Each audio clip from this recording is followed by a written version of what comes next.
Donc la recherche que nous menons, financée par la Fondation Maïf, a pour premier intérêt de définir exactement ce qu'est l'anxiété de reblessure, alors que tout le monde en parle et qu'elle est assez mal définie, et d'avoir des outils qui nous permettent d'une part de la mesurer et de pouvoir rendre certaines prises en charge efficaces parce qu'on connaîtra le niveau de l'anxiété de reblessure chez les patients, et d'autre part d'avoir aussi des outils thérapeutiques qui permettent de l'intégrer dans la rééducation qu'on va pouvoir proposer. Dans un premier temps, on a dû créer un questionnaire de manière à pouvoir évaluer l'anxiété de reblessure. La seconde étape, c'est de voir s'il existe des liens entre l'anxiété de reblessure et la prise de risque, de manière générale. Savoir si, quand on est très anxieux, est-ce qu'on a tendance à prendre moins de risques, et si on est très peu anxieux, à savoir est-ce qu'on a tendance à prendre plus de risques.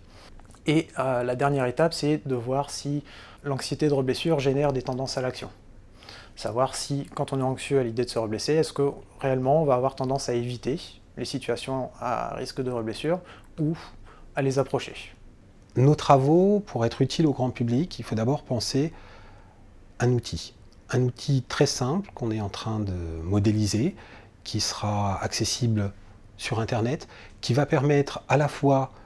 aux professionnels de santé qui s'occupent des gens qui ont été blessés, mais aussi au patient qui a été blessé, de mesurer son anxiété de reblessure à différents moments de sa prise en charge. Juste après l'accident, mais aussi pendant la rééducation et après la rééducation. Et d'avoir des alertes qui vont lui permettre de savoir s'il est peut-être un petit peu trop anxieux et qu'il doit faire prendre cette anxiété en charge pour pouvoir reprendre des activités